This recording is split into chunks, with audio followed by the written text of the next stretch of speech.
Ionic radius से आप क्या समझते हैं, इसे कौन कौन से फैक्टर्स अफेक्ट करते हैं और अलोंग द पीरियड और ग्रुप्स इसका क्या वेरिएशन होएगा।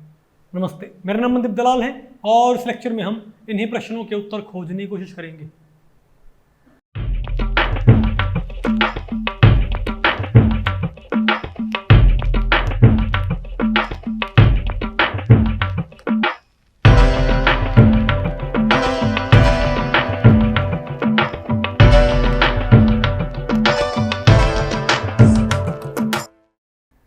ओके, तो भाई अब बताओ हम क्या पढ़ेंगे, आयनिक रेडियस। तो भाई इससे पहले आपने क्या पढ़ा था, एटॉमिक रेडियस। तो यहाँ भी हमने क्या पढ़ना है, पहले हम पढ़ेंगे कि आयनिक रेडियस क्या होता है, उसके बाद आयनिक रेडियस को कौन कौन से फैक्टर्स अफेक्ट करते हैं, और उसके बाद हम पढ़ेंगे कि जो आयनिक रेडियस है क्या उसका अलोंग द पीरियड और डाउन द ग्रुप क्या ट्रेंड होता है। ठीक है ना। तो पहले हम बात करते हैं आयनिक रेडियस की। देखो जो आपने एटॉमिक रेडियस पढ़ा था वो क्या था, रेडियस ऑफ एटम था ना। तो सिमिलरली अगर आप किसी एटम से कोई इलेक्ट्रॉन निकाल देते हो ना तो वो आयन बन जाएगी। जैसे अगर मैं बात करूं सोडियम का मेरे पास एटम है, तो सोडियम का नंबर 11 होता है और सोडियम का मास कितना होता है 23। तो हमको पता है अगर इसका नंबर 11 है तो इसके न्यूक्लियस के ऊपर चार्ज कितना है बताओ, +11। कितना है इसका न्यूक्लियस के ऊपर चार्ज, +11 है ना। और इसके अंदर इलेक्ट्रॉन्स कितने हैं 11। तो न्यूक्लियस का चार्ज कितना है +11, क्योंकि 11 इसके अंदर प्रोटॉन है। तो 11 प्रोटॉन्स क्या बनाते हैं इसके न्यूक्लियस में +11, और इसमें बाहर क्या है 11 इलेक्ट्रॉन्स हैं, उनका क्या बनेगा -11।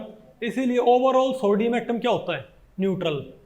लेकिन अगर मैं इसमें से एक इलेक्ट्रॉन निकाल देता हूं तो यहां पर इलेक्ट्रॉन्स क्या रह जाएंगे 10। तो पहले न्यूट्रल बेशक था लेकिन अब इलेक्ट्रॉन्स का चार्ज तो क्या हो गया माइनस, अब इलेक्ट्रॉन 10 रह गए ना भाई। तो एक इलेक्ट्रॉन का चार्ज क्या होता है -1 यूनिट। तो 10 इलेक्ट्रॉन्स का चार्ज क्या हो जाएगा -10 यूनिट। लेकिन प्रोटॉन्स तो भी कितने 11 ही हैं, उनका चार्ज क्या भी +11 रहेगा ना। तो एक इलेक्ट्रॉन निकल गया तो यहाँ +10 -2 यहाँ +11, तो -10 चार्ज कितने चार्ज को कैंसल आउट कर लेगा, बैलेंस कर लेगा बताओ +10 को। लेकिन +1 चार्ज तो नेट रहेगा ना। तो इन दोनों को अगर मैं जोड़ूंगा तो अगर मैं 11 प्रोटॉन्स का चार्ज और अब 10 इलेक्ट्रॉन्स का चार्ज जोड़ूंगा तो +11 प्लस -10 कितना बनेगा +1। इसलिए सोडियम एटम के ऊपर क्या होता है इलेक्ट्रॉन रिलीज करने के बाद क्या होता है, तो इसको आयन बोलते हैं। क्या बोलते हैं इसको, क्या बोलते हैं कैटायन। अगर प्लस का चार्ज है बोलेंगे कैटायन और माइनस है क्या बोलेंगे एनायन। दूसरी तरफ अगर मेरे पास क्लोरीन है, क्लोरीन का मास कितना होता है 35 और ये कितना नंबर 37। तो यहाँ बताओ क्या है 17 प्रोटॉन और 17 यहाँ पर क्या होते हैं इलेक्ट्रॉन। 17 प्रोटॉन 17 इलेक्ट्रॉन भाई, 17 प्रोटॉन क्या रखेंगे +17 और 17 इलेक्ट्रॉन रखेंगे -17। तो ओवरऑल क्लोरीन का एटम क्या होता है न्यूट्रल। लेकिन अगर बाहर से एक इलेक्ट्रॉन आ जाए तो यहाँ पर इलेक्ट्रॉन काउंट क्या हो जाएगा 18 हो जाएगा। तो 18 इलेक्ट्रॉन्स का चार्ज क्या होगा -18। 17 प्रोटॉन से क्या हो जाएगा +17। तो +17 में जोड़ियो आप -18 जोड़ियो -1। अब समझ गए बात। इसीलिए सोडियम के ऊपर इलेक्ट्रॉन रिलीज कर, इसीलिए क्या होता है कोई भी एटम जब एक इलेक्ट्रॉन छोड़ देता है ना तो उसके ऊपर क्या जाएगा +1, अगर 2 छोड़ दे क्या जाएगा +2। क्यों भाई आपको कैसे कैसे, मैग्नीशियम है, मैग्नीशियम का 12 होता है एटॉमिक नंबर। तो इसमें 12 क्या है प्रोटॉन्स और 12 इसमें क्या होते हैं इलेक्ट्रॉन्स। ये समझे बात। तो +12 -12 0 ना नेट चार्ज। लेकिन अगर 2 इलेक्ट्रॉन छोड़ देंगे तो इलेक्ट्रॉन क्या रह गए 10 रह गए। तो +12 और -10 जोड़ियो कितना आ गया +2। तो आपने बात देखी अगर कोई एटम एक इलेक्ट्रॉन रिलीज कर देगा तो क्या बन जाएगा 1+ कैटायन। अगर 2 रिलीज कर देगा +2 कैटायन, 3 रिलीज कर देगा +3 कैटायन। समझ इसका ओरिजिन क्या होता है। सिमिलरली अगर कोई एटम एक इलेक्ट्रॉन एक्सेप्ट कर लेगा -1 बढ़ जाएगा, चार्ज आ जाएगा। अगर 2 इलेक्ट्रॉन एक्सेप्ट कर ली क्या हो जाएगा -2। अगर 3 एक्सेप्ट कर ली क्या हो जाएगा -3। Isn't it. तो इस तरीके से तो हम क्या बोलेंगे बताओ हमारे पास क्या आएगा +1 या -1। +2m-2, तो इनको हम बोलते हैं आयन्स। क्या बोलते हैं इनको? तो ये आयन बनने के बाद अगर आप क्या निकालते हो इसका रेडियस, तो उसको हम क्या बोलेंगे? Ionic radius. और जैसे एटॉमिक रेडियस हुआ करता ना, वैसे हम क्या निकालते हैं? Ionic radius. इसके हमारे पास क्या होते हैं? इनडायरेक्ट मेथड होते हैं भाई। समझ गए बात? फॉर एग्जाम्पल अगर मेरे पास मुझे Na आयन का क्या पता है, मुझे Na का साइज पता है। मान लिया मेरे पास दो कैट, मान लिया ये मेरे पास क्या है? कैटायन, और ये बताओ मेरे पास क्या है? एनायन है। नहीं आपको ये कैटायन और ये क्या है? एनायन। तो इसका आधा करने पर आपको इसका रेडियस नहीं मिलेगा। लेकिन अगर मैं इसकी लेंथ में से, अगर ये कैटायन और ये क्या है? एनायन है, जैसे NaCl होता है क्या? NaCl। अगर मैं NaCl की बॉन्ड लेंथ में से Na+ का क्या घटा दूंगा? रेडियस, तो मेरे पास किसका आ जाएगा? Cl नेगेटिव का। Isn't it? आप कहोगे कि भाई इनको फिर थ्योरेटिकली कैसे मालूम करते? कुछ बात आपको पहले पड़ी नहीं? आपको समझ में? और ध्यान रखियो कोई भी कैटायन क्या, एक होती है पेरेंट स्पीशीज। पेरेंट स्पीशीज क्या होती है? इलेक्ट्रॉन रिलीज या गेन करने से पहले वाली स्पीशीज को हम क्या बोलते हैं? Parent species. तो ध्यान रखियो भाई, हर एक कैटायन अपनी पेरेंट स्पीशीज से स्मॉलर होती है, और हर एक एनायन क्या होती है? अपनी पेरेंट स्पीशीज से बिगर होती है। वजह बताओ? तो सोडियम के मुकाबले सोडियम आयन हमेशा क्या होगी? छोटी होगी भाई। सोडियम के मुकाबले सोडियम आयन हमेशा क्या होगी? छोटी होगी। वजह क्या बेटा? हाँ बिल्कुल भाई, क्योंकि पहली बात तो यहाँ पर क्या था? 3 मेन शेल थी ना, क्योंकि यहाँ पर क्या था? 1s2 2s2 2p6 3s2। तो यहाँ पर इलेक्ट्रॉन कहाँ तक थे? 3rd मेन शेल तक। तो यहाँ पर कहाँ तक रहेगी? 2nd मेन शेल तक। तो आप कहोगे भाई इसीलिए क्योंकि यहाँ पर 3rd मेन शेल तक डेंसिटी थी, यहाँ पर कहाँ तक रहेगी? 2nd मेन शेल तक। तो ऑटोमेटिकली हमको पता है 2nd मेन शेल छोटी होती है, 3rd मेन शेल क्या होती है? बड़ी होती है। तो साइज तो कम होना ही है। तो ये लेकिन आप कोई बोल दे, अगर मान लिया हम मैग्नीशियम से एक इलेक्ट्रॉन निकाल लें, तो मतलब मैग्नीशियम में क्या बनाऊं? मैग्नीशियम 1+ बनाऊं, तब बताओ क्या आएगा? अब इसका क्या होता है configuration? 1s2 2s2 2p6 3s2। इसका क्या होता है? 1s2 2s2 2p6 3s1। इसका आउटर क्या होगा? 3s2। इसका क्या 3s1। तो यहाँ पर तो इलेक्ट्रॉन जहाँ तक है वहाँ तक कहाँ पर है? यानी मेन शेल तो यहाँ क्या है? 3rd मेन शेल तक है। उसके बावजूद ही क्या छोटी होगी भाई? क्यों? क्योंकि इलेक्ट्रॉन घट जाते हैं और प्रोटॉन्स का नंबर क्या होगा? एटम के अंदर क्या होता है? पहले क्या था इसके अंदर? 12 प्रोटॉन्स और 12 इलेक्ट्रॉन्स। तो न्यूक्लियस का चार्ज बराबर था ना इलेक्ट्रॉन के साथ चार्ज के, तो वो उसको अच्छे से बांध रहा था नहीं आपको। लेकिन अगर इलेक्ट्रॉन कम हो गए तो इलेक्ट्रॉन तो क्या रहेगा? 11। प्रोटॉन्स भी कितने हैं? 12। तो 12 प्रोटॉन्स 12 इलेक्ट्रॉन्स को बेटर तरीके से खींचेंगे कि 12 प्रोटॉन 11 इलेक्ट्रॉन्स को बेटर तरीके से खींचेंगे? बताओ 11 को भाई, क्योंकि उनका अट्रैक्शन अब उनको थोड़े उसको निबंधना पड़ रहा है क्या? बोलो भाई। और Mg2+ कर दिया तो साइज और भी कम हो जाएगा। तब तो 2 फैक्टर हैं। कौन कौन से? एक तो 12 प्रोटॉन खींच रहे हैं किसको? 10 इलेक्ट्रॉन को। तो जो पहली और दूसरी मेन शेल है वो थोड़ी क्या हो जाएंगी? श्रिंक। क्या हो जाएंगी? वो श्रिंक हो जाएंगी। और तीसरी बात क्या होगी? 3rd मेन शेल पूरी तरह क्या होगी? एम्प्टी होगी। तो कैटायन हमेशा क्या होगी? अपनी एनायन से। तो कैटायन हमेशा अपने एनायन से स्मॉलर होगी भाई, नहीं आपको। और उसी तरीके से एनायन हमेशा अपनी पेरेंट आयन से क्या होगी? लार्जर इन साइज होगी। कैसे? एनायन अपनी पेरेंट से बताओ क्या होगी? हमेशा लार्जर इन साइज। आपको होगी ऐसे कैसे? बताओ। मान लिया मैं ये कहूँ कि बताओ मेरे पास क्या मान लिया? मान लिया मेरे पास भाई फ्लोरीन है। तो फ्लोरीन का कॉन्फ़िगरेशन क्या होता है? फ्लोरीन का इसका 9 होता है ना, इसका भाई 9 है ना, इजंट इट? तो फ्लोरीन का 9 एटॉमिक नंबर होता है। तो इसमें 9 क्या है? प्रोटॉन, और 9 इसमें क्या है? इलेक्ट्रॉन्स। तो 9 प्रोटॉन्स हैं तो चार्ज क्या है? +9। अब 9 इलेक्ट्रॉन जो हैं उनका कॉन्फ़िगरेशन क्या होगा बताओ? वो होगा 1s2 2s2 2p5 होगा ना, इजंट इट? तो यहाँ पर जो न्यूक्लियस है +9 चार्ज वाला, वो 9 इलेक्ट्रॉन्स के क्लाउड को भी बांधे हुए हैं।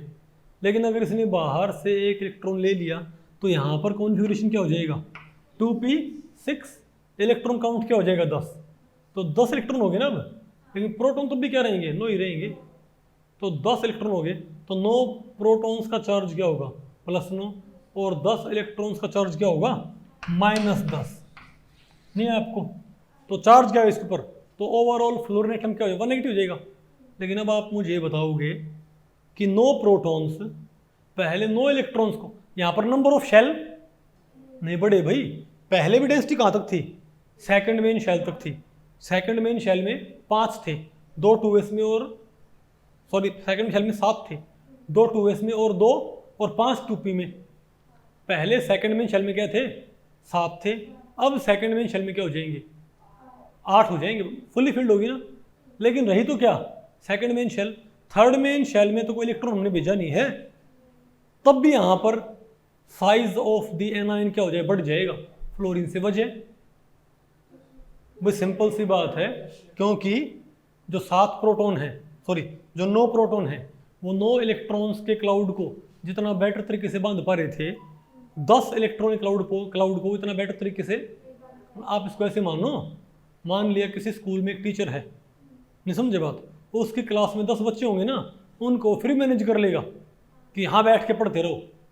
उस क्लास में अगर 20 बच्चे हो गए तो मैनेज करने में दिक्कत आएगी, और उसे एक टीचर क्लास में क्या हो 200 बच्चे हों, अब बताओ क्या वो मैनेज कर ले, वो उनको बांध के रख पाएगा नहीं। कोई बच्चा बिना बुझे पानी पीने जा रहा है, टीचर ने वहाँ देखा तो कोई वहाँ बाहर निकला स्कूल से भी, वो ज़्यादा दूर तक नहीं फैल जाएगी क्या। तो सिमिलर बात यहाँ पर है, क्योंकि जितना प्लस के मुकाबले इलेक्ट्रॉन्स का नंबर क्या होगा बढ़ता जाएगा, तो 9 प्रोटॉन्स भाई 9 इलेक्ट्रॉन्स को बेटर तरीके से बांध लेंगे, लेकिन 9 प्रोटॉन्स 10 इलेक्ट्रॉन को उतना बेटर तरीके से नहीं बांध पाएंगे, इजंट इट। बताओ भाई, नहीं आपको सुने, और इसीलिए बताओ क्या हो जाएगा, क्लाउड थोड़ा क्या हो जाएगा फैल जाएगा, इजंट इट। तुम क्या कहेंगे कि हाँ भाई आयनिक रेडिएशन तो कैसे बिहेव करता है, बताओ कैसे बिहेव करता है, जितना एनायन होगा ना, न्यूक्लियर चार्ज देखो 2 फैक्टर हैं, आप बताओ अगर न्यूक्लियर चार्ज बढ़ता है क्या आउटर शेल, क्योंकि बात तो ना आउटर शेल की, अगर आउटर शेल के ऊपर अट्रैक्शन क्या होगा बढ़ेगा तो साइज छोटा होएगा, आउटर शेल पे अट्रैक्शन घटेगा तो क्या होगा साइज बड़ा होगा, इजंट इट। तो इसको आप इस फॉर्मूला से जस्टिफाई कर सकते हो कि जो क्या होता है रेडियस, क्या होता है radius of any ion is inversely proportional to Z effective, क्या भाई जेड इफेक्टिव। आपको जेड इफेक्टिव क्या होता है ये मैंने आपको बताया था, R is equal to C some constant, और ये क्या है जेड इफेक्टिव। जेड इफेक्टिव क्या होता है कि जेड माइनस एस, मैंने आपको बताया था ना कि एक होता है एक्चुअल न्यूक्लियर चार्ज और एक क्या होता है स्क्रीनिंग कांस्टेंट, समझे बात। अगर मान लिया किसी के अंदर 17 प्रोटॉन, कितने हैं 17 प्रोटॉन, तो Z कितना होना चाहिए 17 होना चाहिए ना, लेकिन जो आउटर इलेक्ट्रॉन होगा उसके ऊपर तो 17 लागू नहीं होगा ना भाई, क्यों हो जाएगा, क्यों, क्योंकि आउटर क्लाउड जितना दूर होगा उतना साइज बड़ा होगा, आउटर क्लाउड उतना साइज क्या होगा छोटा होगा। लेकिन आउटर क्लाउड और न्यूक्लियस के बीच में क्या दूसरी लोब्स नहीं होती क्या, औरों के रेडियाई ऑफ मैक्सिमम प्रोबेबिलिटी नहीं होते क्या, होते हैं ना, तो क्या करते हैं शील्ड, क्या करते हैं वो। तो ये मानो आउटर इलेक्ट्रॉन, मान लिया किसी के अंदर 17 प्रोटॉन है तो उनको कितना फिल होना चाहिए 17 फिल होना चाहिए ना भाई, लेकिन क्योंकि उस आउटर इलेक्ट्रॉन के बीच में और न्यूक्लियस के बीच में इनर इलेक्ट्रॉन भी होते हैं 1s 2s 3s वाले, और ये शील्ड कर लेते हैं उस न्यूक्लियस को, उसकी वजह से मानो भाई इन्होंने शील्ड कर लिया 5 चार्ज हो, कितना भाई इसने +5 को शील्ड कर लिया, तो आउटर कितना फील होएगा बताओ, तो 17 माइनस 5 कितना है 12, इसमें क्या बोलते हैं इफेक्टिव न्यूक्लियर चार्ज। आपको पता लग गया इफेक्टिव न्यूक्लियर चार्ज क्या होता है कि आउटर इलेक्ट्रॉन क्या को न्यूक्लियर चार्ज जितना फील होता है ना उसको सारे का सारा फील नहीं होएगा, जितना उसे कम फील होता है उसको बोलते हैं स्क्रीनिंग कांस्टेंट। जो 17 से उसके 12 फील होता है ना उसे क्या बोलेंगे, तो 5 क्या है स्क्रीनिंग कांस्टेंट। 17 मुकाबले उसको 11 फील होता है तो क्या बोलेंगे, 6 क्या है स्क्रीनिंग कांस्टेंट। तो हम ये समझ गए भाई, अगर इनर क्लाउड का स्क्रीनिंग कांस्टेंट क्या हो जाएगा, बढ़ेगा, तो जेड इफेक्टिव क्या होगा, घटेगा ना। यानी अंदर वाला क्लाउड अगर बेटर शील्ड करेगा तो जेड में से बड़ा नंबर घटेगा, बड़ा नंबर, तो जेड इफेक्ट क्या घटेगा, जेड इफेक्ट घटेगा, रेडियस क्या होगा, जेड इफेक्टिव घटेगा, रेडियस बढ़ेगा। आ गया आपको। और अगर मान लिया जेड बढ़े तो अगर स्क्रीनिंग कांस्टेंट कम हो तो जेड ज्यादा आएगा ना, ज्यादा आएगा तो क्या होगा, रिड्यूस होगा। नहीं है आपको। तो इस तरीके से भाई आप इनके ऊपर कमेंट कर सकते हो, नहीं है आपको ये। और ध्यान रखियो भाई, जितना ज़्यादा क्या आएगा हमारे पास नेगेटिव, आप यहाँ पर देखो। और इसका ट्रेंड क्या होता है, इसका ट्रेंड क्या होता है, देखो अगर उनका चार्ज सेम है, क्या उनका चार्ज, यानी सारे के सारे क्या है, +1 वाले हैं। कौन, सारे के सारे +1 वाले हैं और एक ही ग्रुप में है, ठीक है, एक ही पीरियड के अंदर भाई, मतलब एक ग्रुप के अंदर है, तो डाउन द ग्रुप आप आओगे ना, अब क्या होगा, डाउन द ग्रुप आओगे। तो मैं आपको बताऊँ एटॉमिक रेडियस काफ़ी हद तक, सॉरी आयनिक रेडियस काफ़ी हद तक एटॉमिक रेडियस वाला ही ट्रेंड क्या करता है, फॉलो करता है।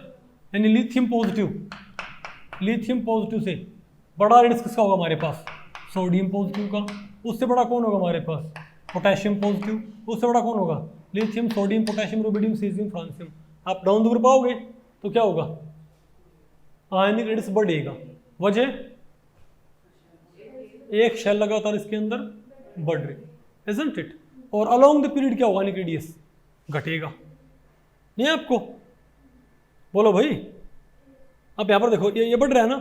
अच्छा तो अगर मान लिया, अगर हमारे पास क्या हो जाए, अगर हमारे पास आइसो इलेक्ट्रॉनिक स्पीशीज है, क्या हमारे पास, तब आप कैसे ट्रीट करोगे, तो आपने देखना है न्यूक्लियर चार्ज जितना कम हो, क्या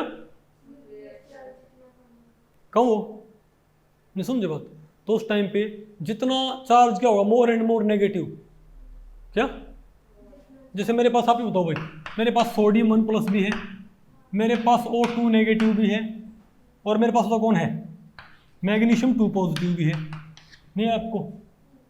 तो आप ये बताओ इन सभी में क्या सबसे ज्यादा नेगेटिव किसके ऊपर है, O2 नेगेटिव के ऊपर, नहीं है आपको। उससे कम किसके ऊपर है, नहीं है आपको। तो यहां बताओ क्या बोलेंगे, यहां बताओ क्या होगा, इसका बिगेस्ट क्यों है रेडियस, क्योंकि यहां पर क्या होगा बताओ, यहां पर 8 प्रोटॉन किसको संभाल रहे हैं, 8 इलेक्ट्रॉन्स को, नहीं है आपको। यहां पर क्या, सॉरी यहां पर क्या हुई, सॉरी ओ में क्या है, 8 प्रोटॉन 10 इलेक्ट्रॉन संभाल रहे हैं, कितने, 8 प्रोटॉन्स 10 इलेक्ट्रॉन संभाल रहे हैं। यहां पर क्या है बताओ, 11 प्रोटॉन क्या कर रहे हैं, और यहां पर क्या है, 12 प्रोटॉन 10 इलेक्ट्रॉन संभाल रहे हैं भाई। तो 10 इलेक्ट्रॉन संभालने के लिए एक तो क्या हो हमारे पास 8 प्रोटॉन, एक क्या हो 10 प्रोटॉन, तो 11 प्रोटॉन्स क्या करेंगे, 10 इलेक्ट्रॉन्स को बेटर तरीके से होंगे, नहीं खींचने हैं क्या, उस रेडियस क्या आएगा हमारा, स्मॉलर आएगा, इजंट इट। और आपको बताऊं भाई, मैंने बताया था ना कि आप इसको नहीं फॉर्मेटिव कर सकते हो, अगर आपके पास क्या आइसो इलेक्ट्रॉनिक स्पीशीज, तो आप Z/E निकाल लो, क्या निकाल लो आप, Z/E। Z का मतलब क्या है, नंबर ऑफ प्रोटॉन्स, एक तरह से आप कह सकते हो भाई, अरे न्यूक्लियर चार्ज, क्या न्यूक्लियर चार्ज, और ये यहाँ पर शो कर रहा बताओ भाई, इलेक्ट्रॉन चार्ज वो वाला नहीं, यूनिट्स में, क्या आप इसको नंबर ऑफ इलेक्ट्रॉन्स मान लियो, समझे बात। तो क्या हो, तो Z/E सब निकाल सकते हो। फॉर एग्जाम्पल कोई आपको बोल दे N3 नेगेटिव और O2 नेगेटिव में, बताओ बिगर साइज कौन सा होगा, बताओ। तो जिसका ये ज्यादा होगा ना, उसका साइज बताओ क्या होगा, स्मॉलर, क्या भाई, नहीं है आपको। अरे भाई आप एक बार इनका Z/E निकालो, क्या जिसका ये बताओ क्या आएगा, देखो ज्यादा Z क्या करता है, अगर प्रोटॉन्स का चार्ज क्या ज्यादा हुआ तो वो क्या करेगा, इसको श्रिंक करेगा ना। और इलेक्ट्रॉन्स का चार्ज क्या हुआ, अगर न्यूक्लियस का चार्ज होता है पॉजिटिव और इलेक्ट्रॉन से क्या होता है नेगेटिव, तो अगर मान लिया प्रोटॉन ज़्यादा हुए तो क्लाउड को बेटर नहीं खींचेंगे, और अगर इलेक्ट्रॉन ज़्यादा हुए तो क्या होंगे, क्राउड बेटर नहीं खींचेगा ना। तो अगर Z बढ़ेगा तो क्या होगा, साइज घटेगा, और ई घटेगा तो ही बढ़ेगा। लेकिन ई बढ़े और Z घटे तो क्या होगा, साइज घटेगा। ये रेशियो क्या आना चाहिए, ये रेशियो जितना कम आएगा ना उतना साइज क्या आएगा, ज़्यादा आएगा, और ये रेशियो जितना क्या आएगा, ज़्यादा आएगा, उतना साइज कम आएगा भाई। क्योंकि इसके कम आने का मतलब क्या है कि प्रोटॉन्स ज़्यादा है, इलेक्ट्रॉन्स क्या है, कम है। नहीं है आपको, तो Z/E आप निकालियो, N3 नेगेटिव का आप Z/E निकालो, वो तो इसमें Z कितने होंगे, 7। तो इसमें क्या होंगे, इसमें 7 क्या होते हैं, 7 होता है, इसके प्रोटॉन 7 होते हैं। इलेक्ट्रॉन्स कितने इसमें, 10। तो हम क्या 7/10 क्या आ जाएगा, 0.7। ये क्या हो जाएगा, 8 है कि 10, 8/10। अरे उसी बात को मैंने फॉर्मुलेट कर दिया ये कि इलेक्ट्रॉन्स क्या होने चाहिए, कम होने चाहिए, प्रोटॉन्स क्या होने चाहिए, ज़्यादा होने चाहिए। तो आइसो इलेक्ट्रॉन्स, तो बताओ भाई इनमें से 0.7 इसका और 0.8 इसका, तो Z/E बड़ा किसका है हमारे पास, ऑक्सीजन का। नहीं है आपको, तो तुम क्या बोलेंगे, इसका साइज तो क्या होगा, कम होएगा, और इसका तो साइज क्या होगा, और तभी ऐसा है। इसका होता है बेटा 171, इसका होता है 140। नहीं है आपको, तो आप प्रोटॉन्स का नंबर होता है जो, उसको भाग कर दो नंबर ऑफ इलेक्ट्रॉन से आइसो इलेक्ट्रॉनिक स्पीशीज के लिए, तो जिसके लिए रेशो बड़ा आ जाए वो स्मॉलर साइज का होगा, रेशो छोटा आ जाए क्या हो जाएगा, बिगर साइज का। नहीं आपको सुन, ठीक है, रेशो क्या चाहिए, छोटा क्या हो, बिगर साइज, स्मॉलर आई तो बड़ा साइज। आसान है, मुश्किल है, अरे बोलो, बताइए मत बिल्कुल भी, बताइए ना। अच्छा बताओ, ओके, तो अभी बताओ सोडियम और मैग्नीशियम में लार्जर कौन होगा, बताओ। हाँ, मैग्नीशियम 2 पॉजिटिव कि सोडियम 1 पॉजिटिव, सोडियम 1 पॉजिटिव बड़ा होगा कि मैग्नीशियम 2 पॉजिटिव बड़ा होगा। भाई यहाँ पर तो क्या कर रहे हैं, 11 प्रोटॉन 10 को बांध रहे हैं, यहाँ पर 12 प्रोटॉन 10 को बांध रहे हैं, तो बेटर कौन बांधेगा, स्मॉलर साइज का आएगा ना, स्मॉलर साइज, बिगर साइज। चाहे आप इनका Z/E निकाल लो, इसमें Z कितना है, 11, ये 11/10 है, ये 12/10। बड़ा नंबर कौन सा आएगा, ये नंबर क्या आएगा, बड़ा नंबर आएगा, ये बड़ा नंबर क्या आएगा, स्मॉलर साइज। Z/E बड़ा है, स्मॉलर साइज, Z/E छोटा है, बिगर साइज। कर लो आराम से, आप आराम से, कोई दिक्कत नहीं ना। और ट्रेंड क्या रहेगा, जनरल ट्रेंड रहेगा, अलोंग द पीरियड क्या होगा, घटता है, आने और डाउन द ग्रुप क्या होगा, बढ़ेगा। ओके, या आप क्या कह सकते हो, जितना और जितना क्या होगा, नेगेटिव चार्ज बढ़ेगा उतना साइज बड़ा होगा, जितना क्या अलोंग द पीरियड साइज घटेगा, लेकिन वो उनके ऊपर चार्ज क्या होना चाहिए, सेम। क्या नहीं है आपको, ये नहीं करना उनका आपने, भाई आप कहोगे यहाँ पर मैग्नीशियम और वहाँ पर क्या हो गया हमारे पास, वो उनका चार्ज क्या होना चाहिए, सेम।